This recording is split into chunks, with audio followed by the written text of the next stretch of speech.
ನಾಲೆಗೆ ಬಿದ್ದು 4 ದಿನಗಳಿಂದ ಕಾಡಾನೆ ಒದ್ದಾಟ. ಮೈ ಮರೆತು ಮಲಗಿದ್ದ ಅರಣ್ಯ ಇಲಾಖೆ ಬಳಿ ದೆಬ್ಬಿಸಿದ ನ್ಯೂಸ್ 18 ವರದಿ. ಈಗ ಆಪರೇಷನ್ ಗಜರಾಜ ಕಾರ್ಯಾಚರಣೆ ಸಕ್ಸಸ್. ಇದು ನ್ಯೂಸ್ 18 ಮೆಗಾ ಇಂಪ್ಯಾಕ್ಟ್.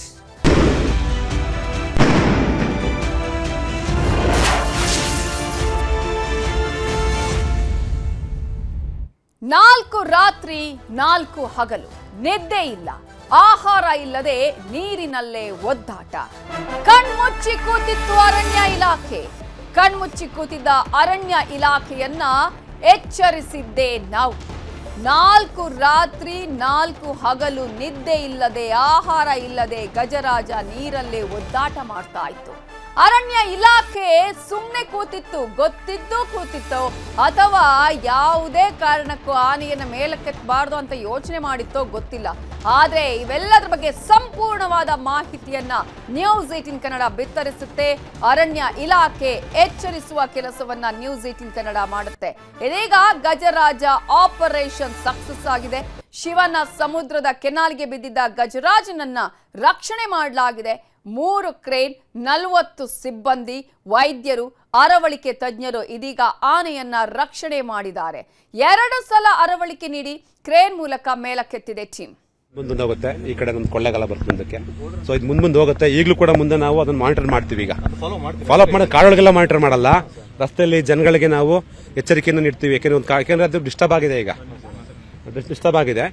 ಹಾಗಾಗಿ ನಾವು ತಕ್ಷಣ ಎಲ್ಲರಿಗೂ ಜನಗಳು, ಸುತ್ತಮುತ್ತ ಜನಗಳಿಗೆ ಮಾಹಿತಿ ಕೊಡ್ತೀವಿ. ಒಬ್ಬೊಬ್ಬರೇ ಕತ್ತಲಲ್ಲಿ ಓಡಾಡಬೇಡಿ, ದಯವಿಟ್ಟು ಏನಾರ ಮಾಹಿತಿ ನಮಗೆ ಇಲಾಖೆ ಮಾಹಿತಿ ಅಂತ ಹೇಳ್ತೀವಿ. ತಮ್ಮ ಮುಖಾಂತರ ಸುತ್ತಮುತ್ತ ಸಾರ್ವಜನಿಕ ಏನು ಕೇಳ್ಕೊಳ್ತೀನಿ ಅಂದ್ರೆ, ದಯವಿಟ್ಟು ಆನೆ ಕಾಣ್ತು ಅಂತ ತಕ್ಷಣ ಹತ್ರ ಓಡೋಗೋದಾಗ್ಲಿ, ಅಥವಾ ಆನೆ ಇರುವಂತಹ ಕಾಡೇರಿಗಳಲ್ಲಾಗ್ಲಿ ಒಬ್ಬೊಬ್ಬರೇ ಹೋಗೋದಾಗ್ಲಿ, ಸದ್ಯಕ್ಕೆ ಸುತ್ತಮುತ್ತ ಇರೋ ಜನಗಳು ಯಾರು ದಯವಿಟ್ಟು ಹೋಗಬೇಡಿ. ತುಂಬಾ ಎಚ್ಚರಿಕೆಯಿಂದ ತಾವು ತಮ್ಮ ಜೀವನವನ್ನ ಮತ್ತು ತಮ್ಮ ತಿರುಗಾಟವನ್ನ ಮಾಡಬೇಕು ಅಂತ ಕೇಳ್ಕೊಳ್ತೀನಿ. ನೋಡಿ ಸರ್, ಕಾರ್ಯಾಚರಣೆ ತುಂಬಾ ಚೆನ್ನಾಗಿ ಮಾಡಿದ್ರಿ ಸರ್. ಆದ್ರೆ ಭಾನುವಾರ ವಿಚಾರ ಗೊತ್ತಾಯ್ತು, ಭಾನುವಾರನೇ ಎಚ್ಚೆತ್ಕೊಂಡಿದ್ರೆ ನಿನ್ನೆನೆ ಆನೆನ ಲಿಫ್ಟ್ ಮಾಡುವಂತ ಕೆಲಸ ಮಾಡಬಹುದಾಯ್ತಲ್ಲ. ಅದು ನಿನ್ನೆಯಿಂದನೇ ನಾವು ಸ್ಟಾರ್ಟ್ ಮಾಡ್ತಾ ಇದೀವಿ ಮಾಡೋದಕ್ಕೋಸ್ಕರ. ಸೊ ನಮ್ಗೆ ಆನೆ ಹಿಡಿಬೇಕು ಅಂತಂದ್ರೆ ನಮ್ಗೆ ಮೇನ್ ಏನಪ್ಪಾ ಅಂತಂದ್ರೆ ನೀರ್ ಇರಬಾರ್ದು ಆನೆಗೆ. ನಾವು ಡಾಟ್ ಮಾಡಬೇಕು ಅಥವಾ ಲಿಫ್ಟ್ ಮಾಡಬೇಕು ಅಥವಾ ಅನಸ್ತೇಷಿಯಾ ಕೊಡಬೇಕು ಅಂತಂದ್ರೆ, ಯಾಕಂದ್ರೆ ಟ್ರಂಕ್ ಮತ್ತೆ ಬಾಯೊಳಗಡೆ ನೀರು ಹೋಯ್ತು ಅಂದ್ರೆ ಸಡನ್ ಡೆತ್ ಆಗ್ಬಿಡುತ್ತೆ. ಸೊ ಬಿಫೋರ್ ನಾವೇನ್ ಮಾಡಿದ್ವಿ, ಸರ್ ಹೇಳ್ದಂಗೆ ಸುಮಾರು ಪ್ಲಾನ್ ಅನ್ನು ಓಪನ್ ಮಾಡಿದ್ವಿ ನಾವು. ಸಂಡೇ ಮತ್ತೆ ಮಂಡೇ 2 ದಿನನೂ.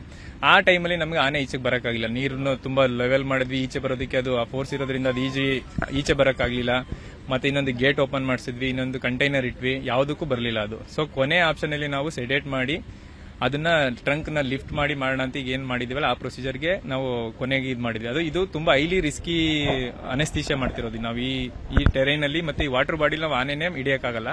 But still we have planned so many things. And senior doctors ಇರ್ಬೋದು, ಸೌತ್ ಆಫ್ರಿಕಾದಿಂದ ನಮ್ಮ ಸೀನಿಯರ್ ಡಾಕ್ಟರ್ಸ್, ಮತ್ತೆ ಸನತ್ ಮುಲಿಯಾ ಅಂತೇಳಿ WIA ಇಂದ. ಸೊ ಎಲ್ಲಾರ್ದು ಒಂದು ಒಪಿನಿಯನ್ ತಗೊಂಡು ಕೊನೆಯಲ್ಲಿ ನಾವು ಇದು ಸ್ಟ್ರೆಚರ್ ಪ್ಲಾನ್ ಬಂತು. ಸ್ಟ್ರೆಚರ್ ಅನ್ನ ಹೆಂಗ್ ಮಾಡೋದು ಅನ್ನೋದು ಕೂಡ ತುಂಬಾ ದೊಡ್ಡ ಇದಿತ್ತು. ಅದೃಷ್ಟಕ್ಕೆ ನಮ್ಗೆ ಇಲ್ಲೇನೆ ಅದು ಗೇಟ್ ತರ ಸಿಕ್ತು. ಅದನ್ನ ನಾವು ವೆಯ್ಟ್ ತಡೆಯುತ್ತಾ ಅಂತೇಳಿ ಕ್ರೇನ್ಗಳು ಬೆಂಗಳೂರಿಂದ ಕ್ರೇನ್ ತರಿಸಿ, ಸೊ ಅದು ಆ ಡೆಪ್ತ್ ಒಂದು 60 ಫೀಟ್ ಇಂದ ಮೇಲಿದೆ. ಇದು ಆ ಡೆಪ್ತ್ ಇಂದ ಎತ್ತೋದು ಹೇಗೆ ಅಂತೆಲ್ಲ ಮಾಡಿದಾಗ ನಮಗೆ 1 or 2 ಡೇಸ್ ಬರ್ತಾ ಇತ್ತು. ಮತ್ತೆ ಅನಿಮಲ್ ನ ಕೂಡ ಕಂಟಿನ್ಯೂಸ್ ಆಗಿ ನಾವು ಮಾನಿಟರ್ ಮಾಡ್ತಾ ಇದ್ವಿ. ಸೊ ಈ ನೀರಲ್ಲೇ ಇರೋದ್ರಿಂದ ಅದಕ್ಕೇನಾಯ್ತು, ಫುಟ್ ಮತ್ತೆ ಟ್ರಂಕ್ ಅದು ಮಾಯಿಶ್ಚರ್ ಜಾಸ್ತಿ ಆಗಿ ಆಲ್ಮೋಸ್ಟ್ ನೀರಲ್ಲಿ ಬೆರ್ತ್ಕೊಳ್ಳುತ್ತೆ ಅಂತ ಹೇಳೋ ಕಾಲ ಆ ತರ ಆಗ ಸ್ಟಾರ್ಟ್ ಆಯ್ತು. ಸೊ ಅನಸ್ತೇಷಿಯಾ ಕೊಡೋಕ್ಕೂ ನಮಗೆ ಪ್ರಾಬ್ಲಮ್ ಇರುತ್ತೆ. ಆದ್ರೂ ಸ್ಟಿಲ್ ಇದರಲ್ಲಿ ಮಾಡಿದ್ವಿ. ಆನೆಗೆ ಈಗ ಸದ್ಯಕ್ಕೆ ಆನೆಗೆ ತೊಂದರೆ ಏನಿಲ್ಲ. ಸೊ ಮೈನ್ ಏನಪ್ಪಾ ಅಂದ್ರೆ ಕಾಲಲ್ಲಿ ಮಾತ್ರ ಅದು ಮಾಯಿಶ್ಚರ್ ಕಂಟೆಂಟ್ ಜಾಸ್ತಿ ಇರೋದ್ರಿಂದ ಅದು ಈಚೆಗೆ ಬಂತು ಅಂದ ತಕ್ಷಣ, ಬಿಸಿಲು ಬಂದ ತಕ್ಷಣ ಸರಿ ಹೋಗುತ್ತೆ. ಅದನ್ನ ಬಿಟ್ರೆ ಹೆಲ್ತ್ ಇಶ್ಯೂ ಏನಿಲ್ಲ. ಮತ್ತೆ ಇದು ಗಂಡಾನೆ ಒಂದು 10 ರಿಂದ 12 ವರ್ಷ ಇರ್ಬೋದು. ಇದು ಸೊಂಡ್ಲು ಅದು ಇನ್ಫೆಕ್ಷನ್, ಹೌದು. ಸೊ ಅದು ಏನು ವೈಟ್ ಇಶ್ ಕಾಡುತ್ತಲ್ಲ ಅದು ಮಾಯಿಶ್ಚರ್ ಆಗಿರೋದು. ಸೊ ಅದು that is not A infection. ನೀರಲ್ಲಿ ನಿಂತು ಸೊಂಡ್ಲನ್ನ ಹಾಕಿರುತ್ತೆ, ಮತ್ತೆ ಕಾಲು ಹಾಕಿರೋದ್ರಿಂದ ಬಾಲು ತುದಿ ಏನಿರುತ್ತೆ ಅದು ನೀರೆಲ್ಲ ಆಗಿರೋದ್ರಿಂದ ಕಂಟಿನ್ಯೂಸ್ ಮಾಯಿಶ್ಚರ್ ಕಂಟೆಂಟ್ ಜಾಸ್ತಿ ಇರುತ್ತೆ. ಅದಕ್ಕೆ ನಾವು ಫಸ್ಟ್ ಏಡ್ ಎಲ್ಲ ಮಾಡಿದೀವಿ, ಟ್ರೀಟ್ಮೆಂಟ್ ಕೂಡ ಮಾಡಿದೀವಿ. ಅದಕ್ಕೆ ಇವಾಗ ಕಂಡೀಷನ್ ಫಿಟ್. ಈಗ ನಾವೇನ್ ಮಾಡ್ತೀವಿ, ಡ್ರೋನ್ ಅಲ್ಲಿ ಕಂಟಿನ್ಯೂ ಮಾನಿಟರ್ ಮಾಡ್ತೀವಿ. ಸೊ ಇದಾದ್ಮೇಲೆ ಯಾವ ಕಡೆ ಮೂವ್ ಆಗುತ್ತೆ, ಮತ್ತೆ ಇಲ್ಲಿಂದ ಬೇರೆ ಕಡೆಗೆ ಹೋಗುತ್ತೆ, ಅದನ್ನ ನೋಡ್ಕೊಂಡು ಊರ್ ಕಡೆಗೆ ಹೋಗ್ತಿದೆ ಅಂದ್ರೆ ಮತ್ತೆ ಡ್ರೈವ್ ಮಾಡಿ ವಾಪಸ್ ಕಾಡಿಗೆ ಬಿಡ್ತೀವಿ. ಅದು ಆರಾಮ್ಸಿ ನಾವು ಇನ್ನೂ 1 ಮಂತ್ ತನಕ ಇದು ಕಂಟಿನ್ಯೂ ಎಲ್ಲೆಲ್ಲಿ ಮೂವ್ಮೆಂಟ್ ಆಗುತ್ತೆ ಅದನ್ನ ನಾವು ಡ್ರೋನ್ ಯೂಸ್ ಮಾಡ್ಕೊಂಡು ಮಾನಿಟರ್ ಮಾಡ್ತೀವಿ. ಅದನ್ನ ಹೌದು, ಇದು ಒಂದೊಂದು ಆನೆಯಲ್ಲಿ ಬಾಡಿ ಕಂಡೀಷನ್, ಏಜ್, ಸೆಕ್ಸ್ ಮೇಲೆ ಹೋಗುತ್ತೆ. ಸೊ ನಾವು ಒಂದು 2000 ರಿಂದ 2,000 kg ಬಾಡಿ ವೇಟ್ಗೆ ಡೋಸೇಜ್ ಪ್ರಿಪೇರ್ ಮಾಡಿದ್ವಿ. ಸೊ ಅದಾದ್ರೂ ಕೂಡ ಏನಾಗುತ್ತೆ, ಆನೆ ನಾವು ಈಗ ಹೈ ಡೋಸೇಜ್ ಹೋಗೋಕ್ಕಾಗೋದಿಲ್ಲ. ಸೊ ಏನು ಆನೆಗೆ ಪ್ರಿಸ್ಕ್ರೈಬ್ ಡೋಸೇಜ್ ಇರುತ್ತೆ ಅದನ್ನೇ ನಾವು ಕೊಟ್ಟಿದ್ವಿ. ಅದಾದ್ಮೇಲೆ ಇದು ಅನಿಮಲ್ ಸ್ವಲ್ಪ ಬೀಳೋದಕ್ಕೆ 10 ರಿಂದ 15 ನಿಮಿಷ ಆಗುತ್ತೆ. ಒಂದೊಂದು ಆನೆಗಳು 30 ನಿಮಿಷಕ್ಕೆ ಬೀಳುತ್ತೆ, ಒಂದೊಂದು 45 ನಿಮಿಷಕ್ಕೆ ಬೀಳುತ್ತೆ. ಇದು ಎಷ್ಟು ನಿಮಿಷ? ಇದು 25 to 30 ಮಿನಿಟ್ಸ್ ಆಯ್ತು. ಅದು ಡೋಸ್ ಒಂದೇ, ಯಾವುದೇ ಅದೊಂದು ಮೈಂಡ್ ಅಲ್ಲಿ ಎಲ್ಲ ಜನಕ್ಕಿದೆ, ಒಂದೇ ಡೋಸ್ ಅಲ್ಲಿ ಆನೆ ಬೀಳ್ಬೇಕು ಅನ್ನೋದಿಲ್ಲ.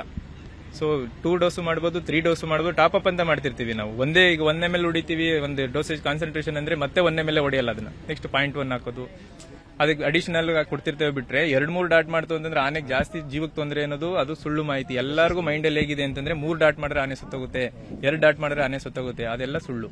ಸೊ ನಾವೇನ್ ಮಾಡ್ತೀವಿ, ಫಸ್ಟ್ ಡೋಸೇಜ್ ಕೊಡ್ತೀವಿ, ಅದಾದ್ಮೇಲೆ ಟಾಪ್ ಅಪ್ ಅಂತ ಮಾಡ್ತೀವಿ ನಾವು. ಆನೆ ಇನ್ನೂ ಬೀಳ್ತಿಲ್ಲ, ನಾವು ಆ ಟೈಮಲ್ಲಿ ಬೀಳಿಲ್ಲ ಅಂದ್ರೆ ಮತ್ತೆ ಕೊಡ್ತೀವಿ. ಅದು ನಮ್ಮ ಹತ್ರ ರಿವರ್ಸಲ್ ಕೂಡ ಏಜೆಂಟ್ ಇರುತ್ತೆ. ಇಮಿಡಿಯೇಟ್ ಆಗಿ ಏನಾದ್ರು ತೊಂದರೆ ಆಗ್ತಿದೆ ಅಂದ್ರೆ ಇಮಿಡಿಯೇಟ್ ರಿವರ್ಸ್ ಮಾಡ್ತೀವಿ ಅದನ್ನ.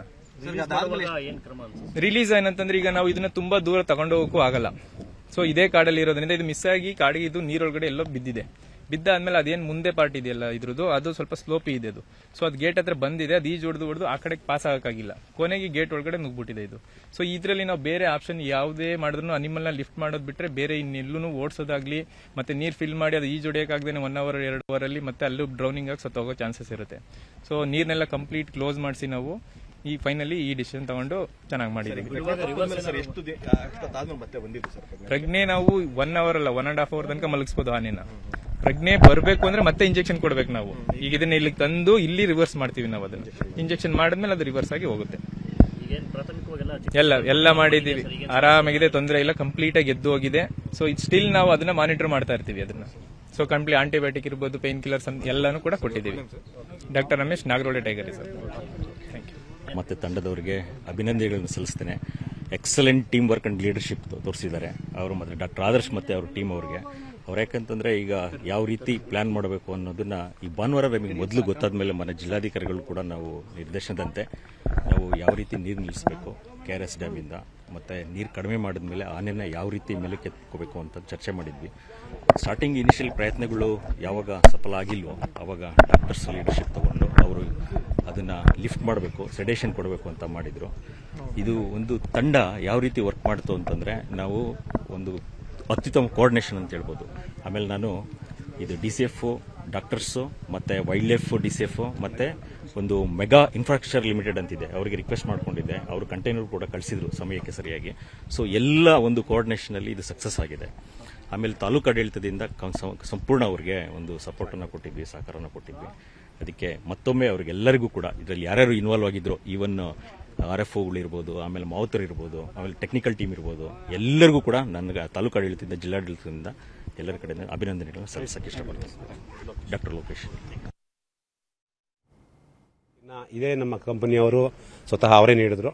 ತದನಂತರ ನಮ್ಮ ಫಸ್ಟ್ ಕ್ಷೇತ್ರ ಸಿಬ್ಬಂದಿಗಳು ಇಲ್ಲಿ ಬಂದು ನೋಡಿದಾಗ ಆನೆ ಒಂದು ಆ ಕೆನಾಲ್ನಲ್ಲಿ